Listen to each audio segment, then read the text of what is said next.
Welcome to part 4 of my series in building a time trial bike on a budget. And in this video, I'm going to fit my new bigger, faster chain rings that I've managed to get.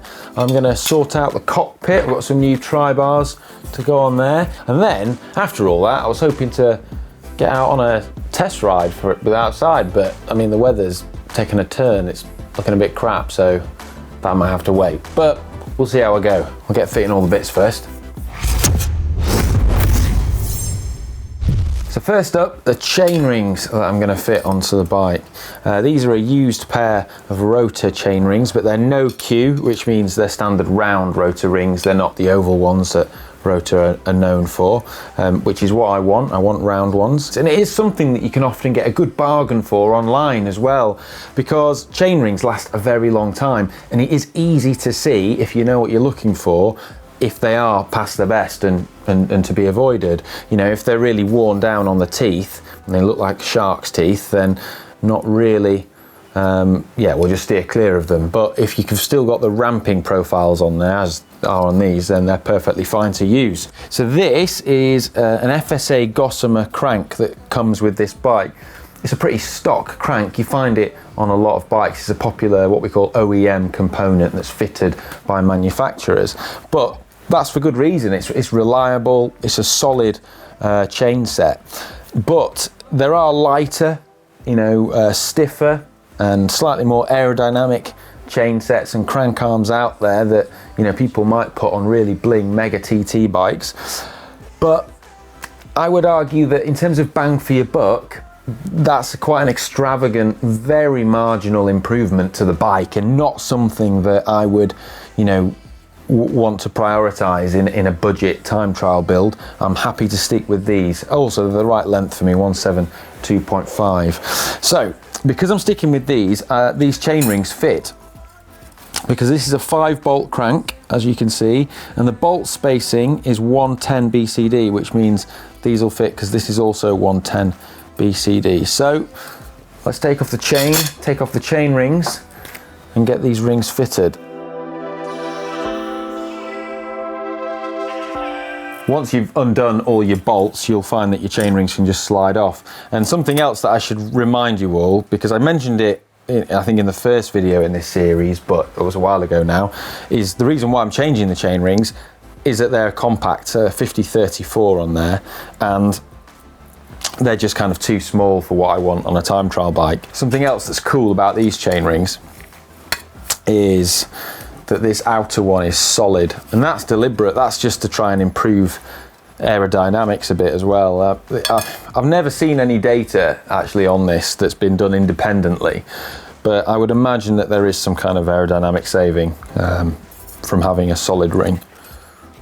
Not likely to be much. I mainly just think it looks cool.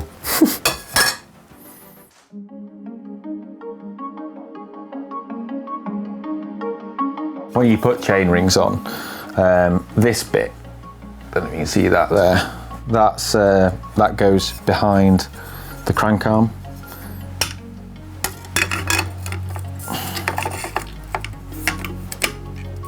It stops the chain getting caught in between the crank arm and the chain ring. Something I'm doing as I fit these chain ring bolts, which is a good practice to do, is I'm putting them all on loose but secure, so the chain ring's in place, and then I'm going to use the torque wrench to get them all the same torque as well on each bolt. Right, I've got my chain rings on there. It looks good, that, doesn't it? I think that chain set looks really smart with the Svelo. One thing I've noticed though, and this is always a good thing to do whenever you take your chain off and you just have a free chain set, is to give it a spin, because it gives you an idea of how free the bearings are. And you can see, although that is spinning, that needs a bit of work, and it's not as free as I'd like it to be. I mean, it's spinning pretty well. I've seen much worse. It's not seized by any means, but I reckon we can do better than that. So what I am going to do is another job, which is take off the chain set and then have a look at the bearings, maybe service them or get a new bottom bracket. The good thing is this bottom bracket is easily replaced. It's threaded into the frame and it's an inexpensive one to replace. Now the next thing I'm going to do is replace the chain. The reason being is the previous one wasn't worn out, but because I've gone up chainring sizes quite significantly, it will now be too short, so you need to have the correct length chain. So I've got a chain here that I'm going to put on. This has been stripped. I've taken the degreaser off it and I've actually put on the lube that I showed you in the last video. So I'm going to attach that now. I'm also going to show you how I attach a chain and how I measure it and get it the right length, because I appreciate some of you won't have done that before, and there's a number of different methods you can use to do this. My favorite is the Sheldon Brown method, but he has this website which is like the Bible of bike maintenance, and is one of those websites that existed before, like, well, when the internet came into being. It's still like has that same sort of style and aesthetic to it, of like those old HTML pages. Now, the Sheldon Brown method involves putting the chain on the biggest front sprocket and the biggest rear sprocket, and you don't thread it through the derailleur at the back. You just thread it, you just wrap it around the two sprockets. Bring the chain together around here, around the chain ring like that, and then you overlap it by a whole link. So for me, that's that one there. I need to break this extra bit off here. I don't need that. And then I don't have a quick link on this chain, but I've got a pin. So I'm going to put the pin through that one and connect it there. But obviously when I do connect the chain back up, I will thread it properly through the rear mech. So it's got the chain breaker tool. There you go, you feel that snap? That's the link going through. So we'll get rid of the bit of chain I don't need.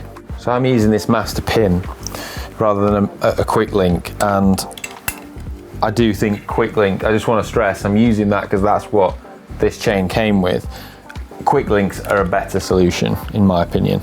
Right, on to this week's biggest job, which is sorting out the cockpit. Now I can't do the whole thing today because I'm still waiting on a key component, which is a new base bar. I've got Tribars to go on though, which will sort it, and I've got armrests as well, and I'm going to get the position dialed in, as the base bar won't change that. But the base bar I've ordered is currently in the post, and it's one from Profile Design. It's this one, we'll show it on screen now, and I've been trying to get a used bargain, but I've not been able to find one. So in the end, I've stumped up the cash and got a brand new one. Although it's a relatively inexpensive base bar, it costs around 60, 70 pounds. It's aluminium, not carbon. We don't need it to be carbon. And one of the best features about it, and why I've chosen it, is because it's so narrow. You can get it in 36 centimeters, which is a really cost-effective way of reducing that frontal area on the bike. The base bar, you don't really use it on a time trial bike. You use it at the start when you want to get up to speed, but apart from that, you're not really riding in it much. You're on the Tribars, so anything we can do to make this smaller, it's good. It's a really good way to make the front end of the bike more aero. I can't wait to change the cockpit on this bike, mainly to get rid of all this minging bar tape that's on there that is truly gross. The biggest challenge here is to swap the TT shifters from these Tribars onto my Tribars. And in order to do that, I've got to undo the cables on the two derailleurs and then pull the cables through the end, like you would on a conventional road shifter. And then once the cables are out, then I can take the Tribars off. Pulling out these bits of cable housing that go inside the Tribars, what you should do whenever you do this sort of thing is keep these bits of cable housing, because you know that these are the right length. These are actually the factory installed ones. So this is how Cervelo would have set up the bike. I'm going to use these as guides to cut my cable housing, my new cable housing, to the correct length. Do you know what? I cannot wait to get my new base bar on here when it arrives, because it's gonna look so good. This one's just a little bit too wide for my liking. So I just want to show you, these This is the Tribar that's come off. It's profile design aluminium bar. And this is the Tribar that's going on. And so with this one, you see the shape's quite a lot different. And this can get my hands go here into like a higher hands position, which is a better position for me. And when we tested it, outdoors, on the track, in the wind tunnel, loads of different situations, it's been rapid. What I'm now going to do is just adjust these brackets for the two Tribar extensions so that I can bring them in narrower. At the moment, these bars are set quite wide, and so my arms are like kind of like this. I personally have a position where I like to have my arms in quite a bit more narrow. It makes me faster. But something to be aware of if you do adopt that kind of position is it can cause your shoulders to jut outwards. And sometimes people find that if their arms are a bit wider, they can roll their shoulders in a bit more easily. I'm just tightening these up by hand at the moment because it's quick and I'm working on it and I'm going to be adjusting it. But whenever you finally tighten anything on a bike, and especially anything on the cockpit, torque wrench. So these Tribars, in case you're wondering, they're actually some that I'd had on a previous bike, so I've managed to salvage them.